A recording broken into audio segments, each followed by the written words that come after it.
Good morning and welcome. आज हम जो है वो अकबर का जो हमने पढ़ा था टॉपिक उसको खत्म करेंगे और उम्मीद है कि आपको ये जो मेरे लेक्चर है वो पसंद आ रहे होंगे, कुछ ना कुछ इससे आप सीख रहे होंगे।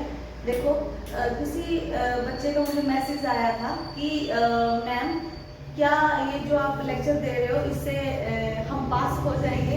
देखो बेटा, ये बेस बनाने का काम करेंगे, ठीक है।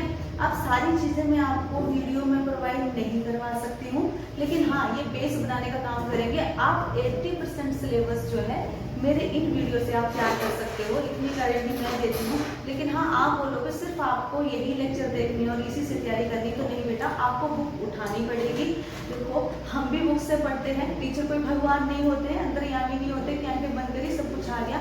हम भी बुक उठाते हैं, तो आपको कोई भी पेपर क्लियर करने के लिए बुक तो उठानी पड़ेगी। लेकिन ये जो मेरे लेक्चर हैं ये बेस का काम करेंगे, इससे आपका बेस बन जाएगा। फिर आप जिस मर्जी बुक से उठाकर पढ़ो, बहुत ही आपको जो इजी लगेगा पढ़ना। जैसे कि बोलते हैं कि बुक की लैंग्वेज थोड़ी टफ होती है, एनसीईआरटी की लैंग्वेज टफ होती है, तो इन लेक्चर को देख के वो लैंग्वेज आपको टफ नहीं लगेगी। क्योंकि देखो पढ़ने से ज्यादा आपको सुनकर चीजें याद रहती हैं या देखकर चीजें याद रहती हैं। तो इन लेक्चरों को लगाने के बाद आपको ये सारी चीजें जो हैं वो बहुत इजी लगने लगेंगी। तो चलो इसी के साथ अब अपना जो है आज का टॉपिक शुरू करते हैं। हमने अकबर के बारे में पढ़ा था और आज इसकी ये लास्ट क्लास है। हमने अकबर की लड़ाइयां पढ़ ली, कहाँ कहाँ उसने विद्रोह किए, कहाँ किन स्वराज्यों को कैसे मिलाया, ये सारी चीजें हमने जो थी वो पिछले लेक्चर में पढ़ ली। मैं आपको एक चीज बता देती हूँ, 1572-73 में एक लड़ाई हुई थी जो कि इम्पोर्टेंट है। देखो हमने सारी चीजें, मैंने बोला कि हम आपको सारी चीजें यूट्यूब पे नहीं बता सकते हैं, लेक्चर में नहीं बता सकते हैं, तो मैंने मैक्सिमम लड़ाइयां तो करवा दी थी। एक आधा छुट्टी थी, तो वो थी 1572 और 73 की, जिसमें अकबर ने किसको विजय किया था? गुजरात को विजय किया था। गुजरात को विजय किया था, गुजरात पर उसने आक्रमण किया था। और इस लड़ाई के बाद अकबर ने क्या किया? अपनी जो राजधानी थी सिकरी, उसका नाम कर दिया फतेहपुर सिकरी, ठीक है। और यहाँ पे एक दरवाजा बनाया बहुत बड़ा, जिसका नाम रखा बुलंद दरवाजा,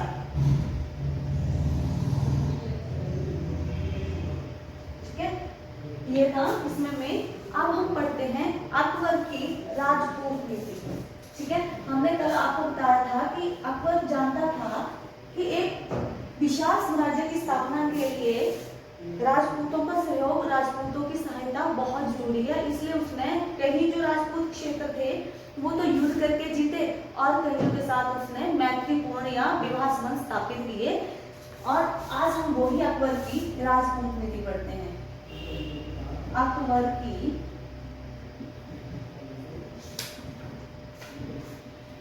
राजपूत नीति। अब देखो अकबर की राजपूत नीति क्या थी, उसने क्या किया?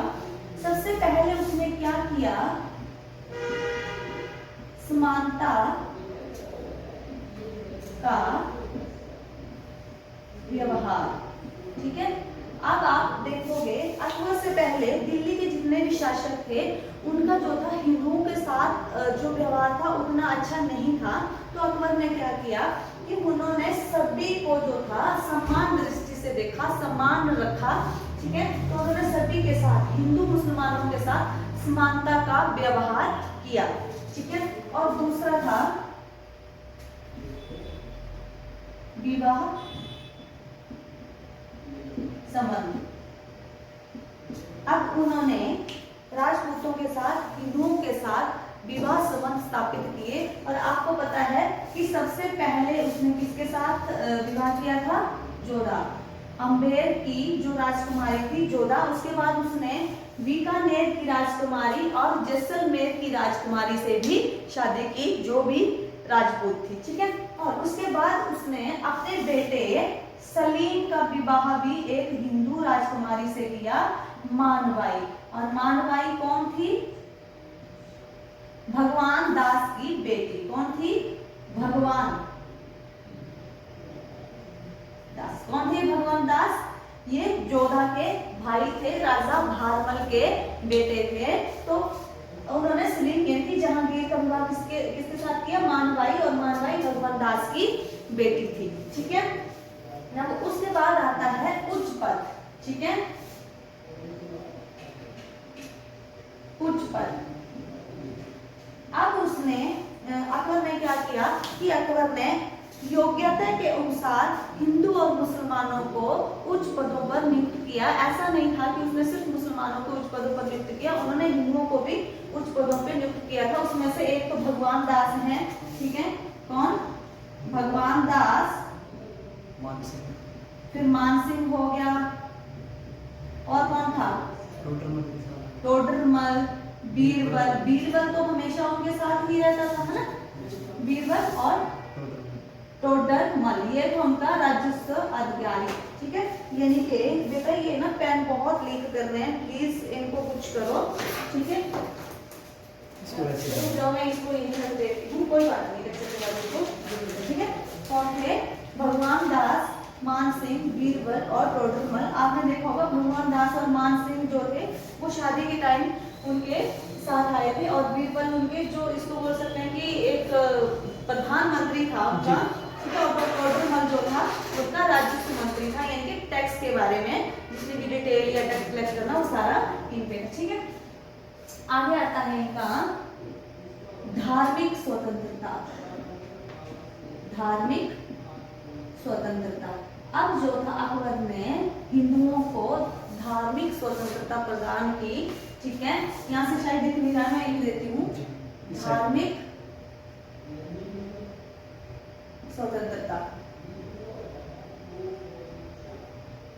अकबर ने क्या कहा कि उन्होंने हिंदुओं को जो था वो धार्मिक स्वतंत्रता प्रदान की। ठीक है, और उन्होंने हिंदुओं को उनके मत के अनुसार पूजा पाठ करने की जो थी वो छूट दी, और साथ में हिंदू जो थे वो नए मंदिर बना सकते थे, पुराने मंदिरों का निर्माण कर सकते थे, और उन्होंने कुछ एक विशेष दिनों पर उन्होंने गौ हत्या वध जो था वो भी निषेध कर दिया।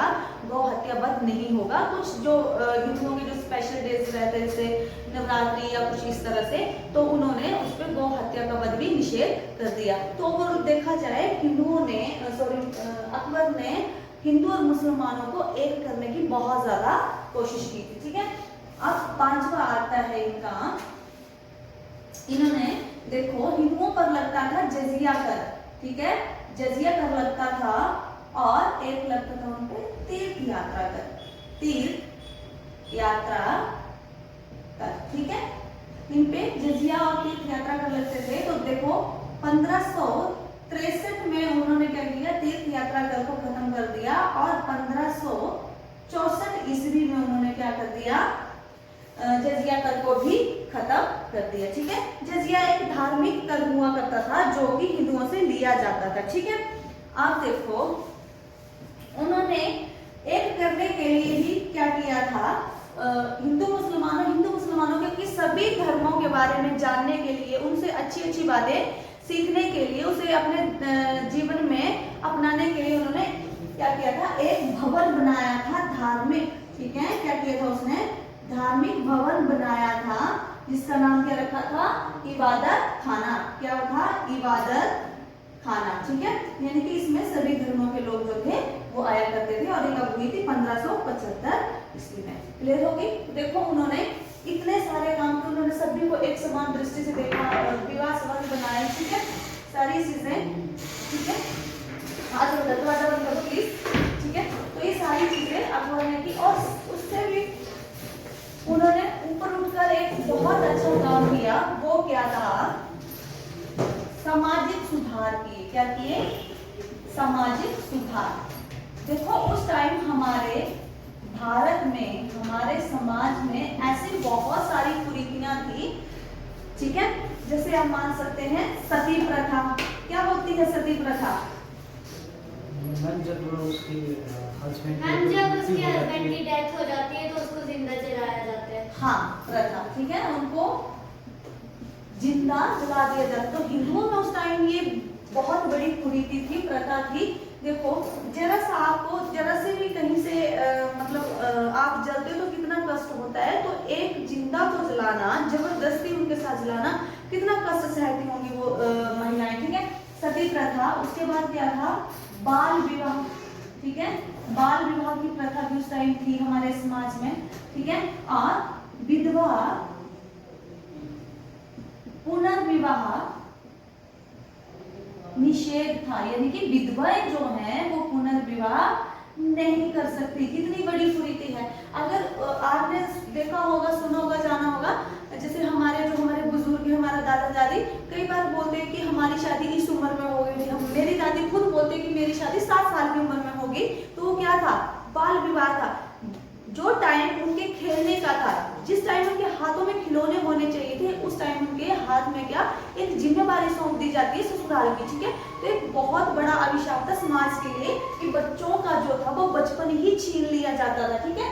और उसके बाद अगर कोई लड़की छोटी उम्र में विधवा हो जाती, उसके पति की मृत्यु हो जाती, तो उसको दोबारा विवाह करने की इजाजत नहीं थी उस टाइम। छोड़ो, आज भी ऐसा है। आज हम जितने एडवांस हो जाए, खुद को जितने मर्जी में एडवांस मान लें, लेकिन बात जब विधवा विवाह की आती है तो बहुत सारी बातें उठना शुरू हो जाती हैं। तो ये टाइम देखो, हम कब की बात कर रहे हैं, 1500 की, इनकी 16वीं शताब्दी की बात कर रहे हैं, और आज हम कहाँ पे हैं, है ना, 2022 में जी रहे। तो ये तो आज भी जिसको बोलते हैं कि कहीं ना कहीं जड़ें फैलाए हुए है कुरीति। तो उस टाइम तो आप खुद सोचो कि समाज कैसा होगा। तो देखो इसने इन्होंने क्या किया, सती प्रथा, बाल विवाह और विधवा पुनर्विवाह जो निषेध था, और साथ में कन्यावध, यानी कि कन्याओं को जो था जन्म लेते ही मार दिया जाता था। क्यों? क्योंकि बेटी का होना अभिशाप माना जाता था। लेकिन शायद वो एक चीज भूल रहे थे कि जितना भी संसार है वो एक बेटी से ही है। अगर बेटी को मार दोगे तो आप बहुएं कहां से लाओगे, है ना, अपना वंश चलाने के लिए बेटा कहां से लाओगे। बेटी को जब मार दोगे, तो इन्होंने क्या किया, देखो इन्होंने सती प्रथा का अंत किया, ठीक है, बाल विवाह का अंत किया, विधवा पुनर्विवाह की अनुमति दिलाई। क्या हुआ, विधवा पुनर्विवाह की अनुमति की, आप विधवा जो है वो पुनर्विवाह कर सकते हैं। और उन्होंने कन्यावध को भी बंद करवा दिया। तो मेरे ख्याल से, मेरी नजर में तो ये सबसे बड़ा सुधार था, ठीक है। बाकी सुधार तो सही है, लेकिन पहले समाज में फैली हुई जो बुराइयां हैं, जो कुरीतियां हैं, उनको खत्म करना जरूरी होता है, क्योंकि उनको खत्म करके ही हम कहीं तरक्की के रास्ते पर आगे चल सकते हैं, ठीक है। पहले अपने घर की कुरीतियों को, और ये घर घर की कहानी हुआ करती थी, ठीक है। एक बादशाह के लिए, एक राजा के लिए जरूरी यही रहता है कि पहले वो अपने घर में जो कुरीतियां हैं उनको खत्म करे, और कहीं ना कहीं अकबर ने ये सारी इनकी शुरुआत करी, ठीक है। और अब बात करते हैं, देखो हम बात कर रहे थे सामाजिक सुधार, तो हमने ये पढ़े थे अकबर की राजपूत नीति। और आपको बता दूं, उन्होंने सती प्रथा पर जो निषेध किया था, इस पर अंत किया था, वो किया था 1591 ईस्वी में, ठीक है। तो ये अकबर की जो थी वो राजपूत नीति थी। क्या क्या था, उसने सभी के साथ, हिंदू मुसलमानों के साथ समानता का व्यवहार किया, सभी को एक ही नजर से देखा, ठीक है। और दूसरा उन्होंने क्या किया, उनको उच्च पद दिए, ठीक है। जैसे उन्होंने मुसलमानों को उच्च पद दिए थे, वैसे ही उन्होंने हिंदुओं को उच्च पद दिए। उसके बाद उसने विवाह संबंध की बनाए, जैसे राजपूत राजाओं के साथ सबसे पहले उन्होंने जोधा से शादी की, जो एक हिंदू कन्या थी, आमेर की राजकुमारी थी। उसके बाद उसने बीकानेर और जैसलमेर की राजकुमारी से विवाह किया। और दूसरा अपने बेटे सलीम का विवाह उसने भगवान दास की पुत्री मानबाई से करवाया, जो कि हिंदू कन्या थी, ठीक है। उसके बाद उसने धार्मिक स्वतंत्रता प्रदान की कि हिंदू अपने हिसाब के, अपने मत के अनुसार पूजा पाठ कर सकते हैं, वो नए मंदिर बनवा सकते हैं, पुराने मंदिरों की मरम्मत कर सकते हैं। साथ में उन्होंने गौवध जो था उसको भी खत्म कर दिया कुछ विशेष दिनों पर। और फिर उसने ये सामाजिक सुधार की, सती प्रथा का अंत किया, बाल विवाह का अंत किया, विधवा पुनर्विवाह की अनुमति दी, और कन्यावध को भी उन्होंने बंद किया, ठीक है। अब बढ़ते हैं, इन्हीं सुधारों के चलते उन्होंने एक जो था वो धर्म का निर्माण किया, धर्म शुरू किया, उसे कहते हैं दीन ए इलाही, ठीक है। क्या कहते हैं, दीन ए इलाही। और ये कब हुआ था, 1582, ठीक है। अब देखो, अब उन्होंने क्या किया कि दीन ए इलाही की स्थापना की। और मैंने आपको बताया कि उन्होंने 1575 में एक भवन बनाया था, क्या नाम था उसका, इबादत खाना, ठीक है, इबादत धार्मिक भवन था और इसमें क्या होता था, जो मुसलमान थे वो बुधवार और शुक्रवार को, ये याद रख लेना, पूछा जाता है बुधवार और शुक्रवार को, ठीक है।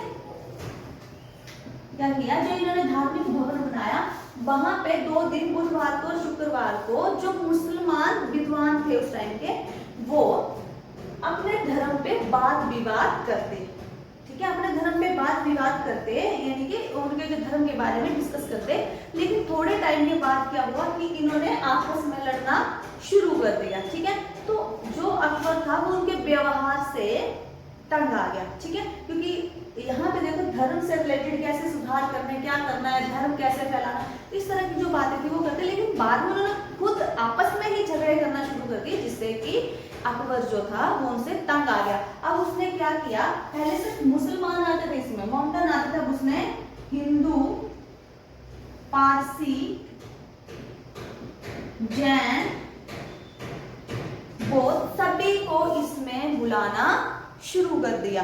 अब क्या हुआ कि उन्होंने सभी को इस जो इबादत खाना था, धार्मिक भवन था, इसमें आने की अनुमति दी। और 2-3 का नाम बहुत फेमस इसमें, परशोत्तम और देवी, ठीक है, ये हिंदू धर्म से रिलेटेड थे। इनके साथ जो था अकबर के संबंध बहुत अच्छे थे और इनसे वो धार्मिक बातें, धर्म पर वाद विवाद किया करते थे, ठीक है। फिर एक थे हमारे काठियावाड़ के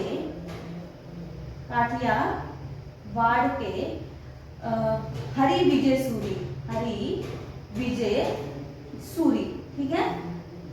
अब इनसे वो धर्म के बारे में बात विवाद जो किया करते थे, ठीक है। और एक और थे 1591 में, मैं उसका नाम भूल रही हूँ, उन्होंने क्या किया था कि पैदल चलकर, वो भी जैन सूरी थे, ये भी जैन सूरी है, ठीक है, जैन संत है, ये भी जैन सूरी नहीं, जैन संत हैं, ठीक है, जैन धर्म से रिलेटेड है।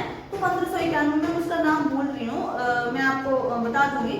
तो उन्होंने 1591 में पैदल यात्रा कर करके वो अकबर के दरबार में पहुंचे और उन्होंने जैन धर्म की जो था, जैन धर्म की अच्छी बातों के बारे में अकबर को बताया, ठीक है। अब देखो ये सारी चीजें करने के पीछे अकबर का कारण क्या था, कुछ रीजन था।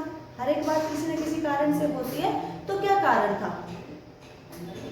एक तो अपने साम्राज्य का वो विस्तार करना चाहता था, उसको शक्तिशाली बनाना चाहता था। और इससे ऊपर क्या था कि अकबर का कहना था कि एक बादशाह, ठीक है, एक बादशाह की जो प्रजा है वो वर्गों में नहीं बटी होनी चाहिए और छोटी छोटी बातों पर धार्मिक विवाद नहीं होने चाहिए, ठीक है। छोटी छोटी बातों पर क्या नहीं चाहिए, धार्मिक विवाद नहीं होना चाहिए। आपने देखा कि हिंदू, बाकियों का तो नहीं, हिंदू मुसलमान का किस्सा बहुत पुराना है। जब भी हम हिस्ट्री पढ़ते हैं, मेडिवल इंडिया हो गया, चाहे आप मॉडर्न इंडिया पढ़ेंगे, तो ये हिंदू मुसलमानों का किस्सा बहुत पुराना है। ये छोटी छोटी चीजों पे वाद विवाद करते हैं और आज भी यही कंडीशन है हमारी, ठीक है।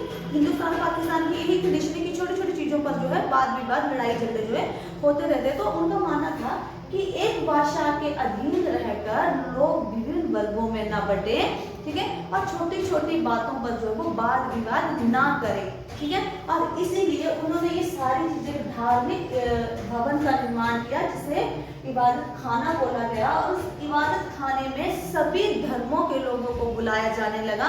और अकबर ने पाया इन सभी से बात करके कि सभी धर्मों में बहुत समझदार लोग हैं। ऐसा नहीं, उनको पहले लगता था कि मुसलमानों में ही समझदार लोग हैं, लेकिन इन सभी से बात करने के बाद अकबर ने खुद लिखा है कि जो आईन अकबरी है उसमें भी ये चीज का जिक्र हुआ कि सभी धर्मों में समझदार लोग हैं और सभी धर्म जो हैं अच्छी शिक्षा देते हैं, ठीक है। तो इन्होंने सभी धर्मों को एक धर्म बदलने के लिए इन्होंने किसी को मजबूर नहीं किया। आपको पता कि जोधाई हिंदू थी, लेकिन वो उन्हीं के घर में रहने के बाद भी वो मॉडर्न धर्म नहीं अपनाया था, उन्होंने मुसलमान नहीं बने थे, उन्होंने किसी को मजबूर नहीं किया। लेकिन इन्होंने सम्मान व्यवहार करने, खुद भी सम्मान व्यवहार किया और जनता से भी आग्रह किया वो एक दूसरे के साथ सम्मान व्यवहार करे। इन्होंने अपने बच्चों की शादियां हिंदू में करी, ठीक है। और जब उन्होंने ये सारी चीजें की तो कहीं ना कहीं जो थी साम्राज्य में शांति वाला माहौल था, ठीक है। और ये सारी चीजें जो है इस धर्म को क्या नाम दिया गया?